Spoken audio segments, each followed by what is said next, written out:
Morning students, welcome to your computer class. Students, today we are going to do the revision of our chapter which is computer virus.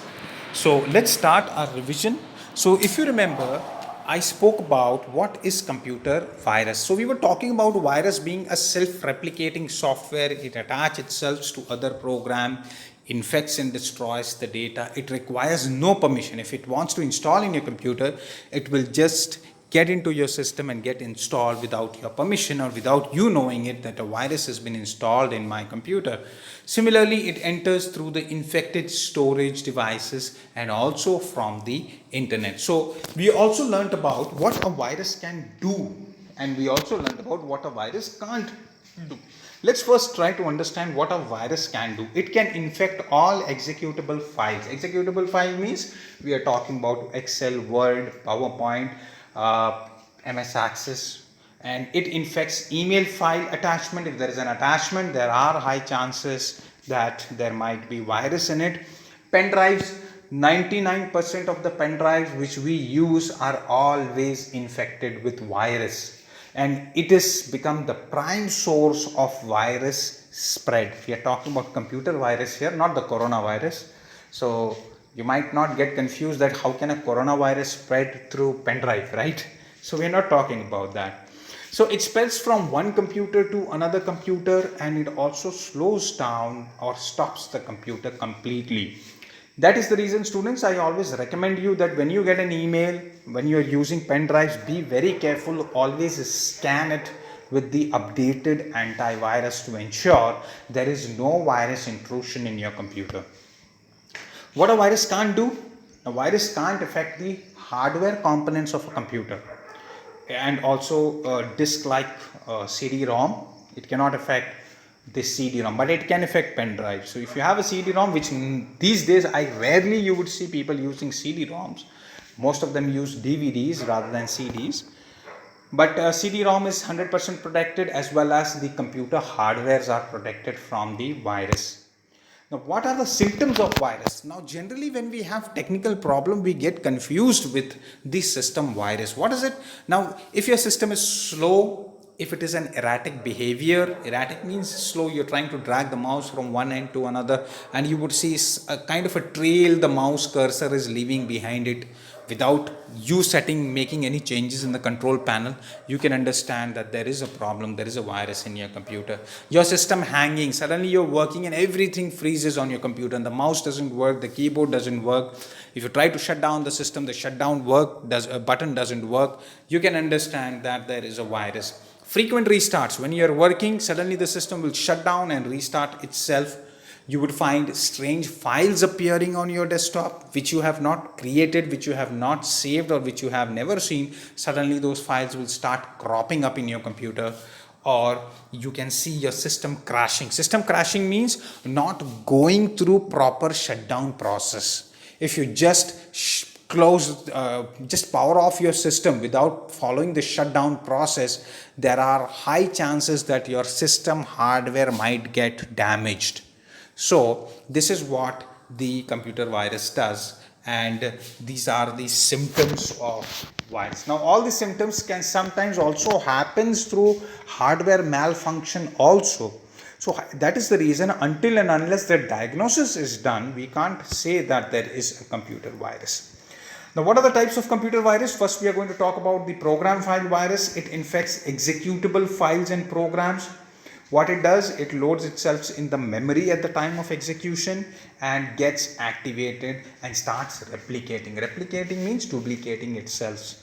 Example of this popular virus is Sunday Casket. Sunday Casket was one of the most popular program file virus. Next comes is the boot virus. What boot virus does?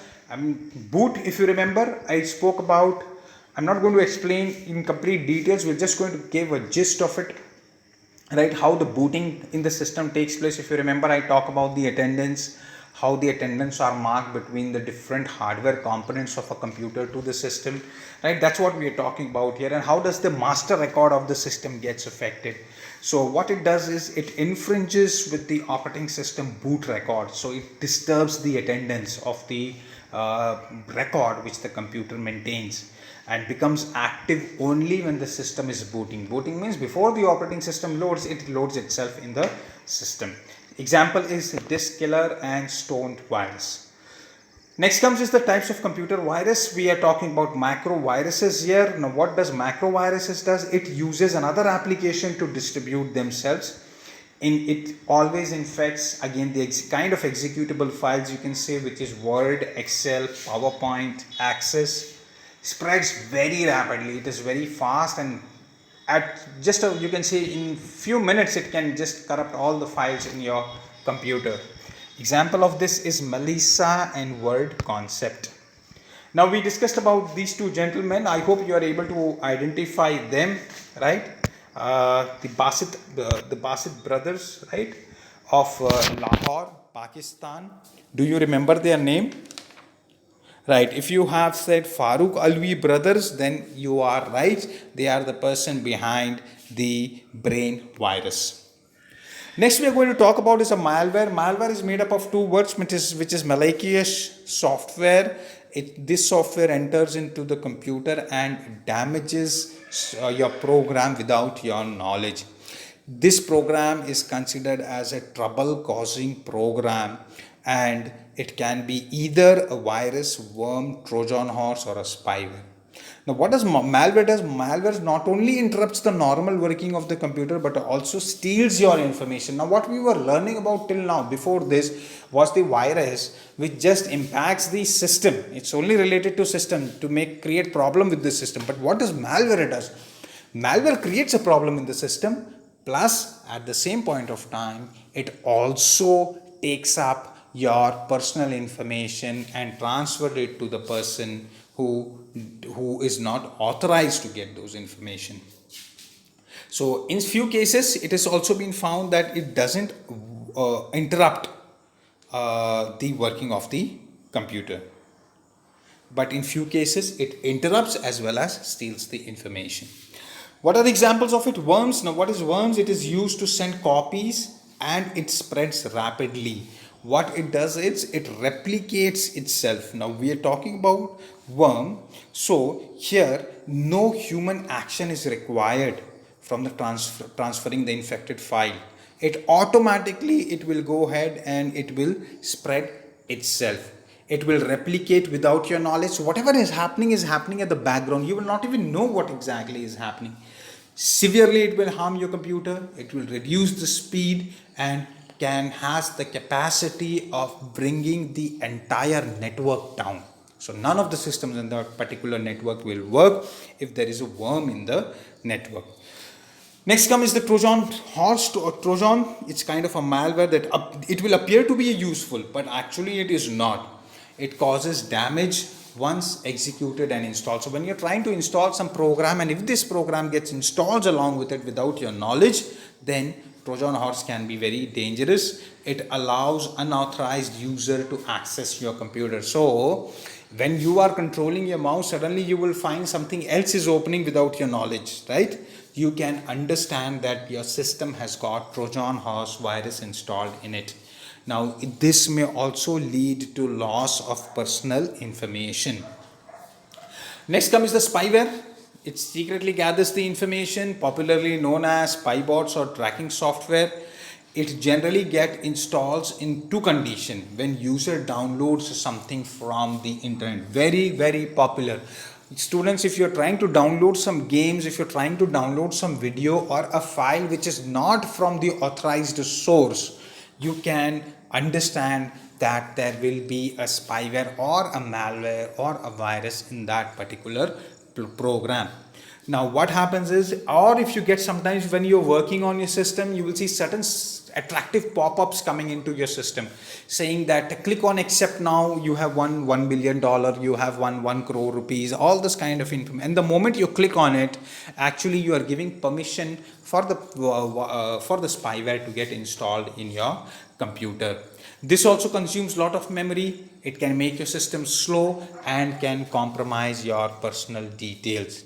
How to protect yourself from this? The first thing is you should identify the websites which are not authorized or which are not or has got a bad history of information that you should avoid visiting those websites, and it detects. And second thing you have to do, first thing is you have to protect the system. Second thing is antivirus software you can take help of.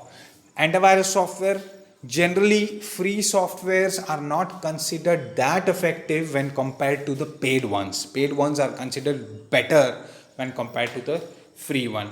So what does antivirus does? It detects and removes viruses, right? It automatically starts, and sometimes it runs in the background when you are browsing internet to ensure the safety of your system. Should be kept updated. There are a lot of updates. So for example, these companies sometimes they realize that there is some virus or something which is coming up which might enter a user computer. So what do? What they do is they try to create a patch or a software in the form of update which is installed in your computer. Just in case if you don't install that update from antivirus company, then your antivirus would not be considered updated, and there would be high risk on your computer even after having antivirus. Now, one thing also which I spoke about earlier also is 90% of the protection is only done by antivirus. Antivirus cannot guarantee you 100% protection because of the simple reason that it is also sometimes the virus also breaks into the antivirus and gets installed in your computer. Next thing is full system checks should be carried out periodically. So it depends upon how frequent you use your computer. The more you scan your computer, the better it is. It enhances the protection, but at least once in a month or twice in a month is recommended that you run this antivirus. Examples: Kaspersky, Norton, McAfee, Quick Heal are a few of the popular antivirus available. How to protect your computer? We discussed about this. Always use a genuine operating system, not the pirated ones, because pirated ones are said to be easily get infected with virus, whereas the updated versions are little better when compared to it. Antivirus, you should always have it. Do not install any pirated software. Microsoft Office, Point, Photoshop. If you get the pirated version, avoid that. Run periodic scan once in a month, twice in a month. Update your antivirus software regularly. When you get updates, you will get a message. There is an update from, suppose I have an McAfee antivirus, I'll get a message. McAfee has sent an update. Do you want to install it? Yes, always install it the moment you get those messages to keep your system safe. Visit only trustworthy websites: www.google.com, HTTPS, Hypertext Transfer Protocol, which has got a green lock in it. Those websites are considered as safe. Keep backup of important files. Whatever files you feel is important, backup somewhere. Backup in your external hard drive, or backup it in your online storage like clouds, like for example Microsoft OneDrive, Google Drive. Always back up those important files there, so that even if the system crashes, your software or your files is somewhere safe, which you can later use it for yourself. Brings us to the end of the chapter. Let's see what's there for the homework. We will write the name of all the personalities being mentioned in the book, and with the development of virus or any other program which is related. So we have got close to like 4 or 5 names, if I'm not wrong. We will mention all the names. We'll put today's date, we'll put revision, we'll put their name, what they have done. We are going to mention it in our computer notebook. Students, just in case if you have any questions related to today's discussions, please feel free to reach me through the comment section. So thank you for your time, and have a good day ahead.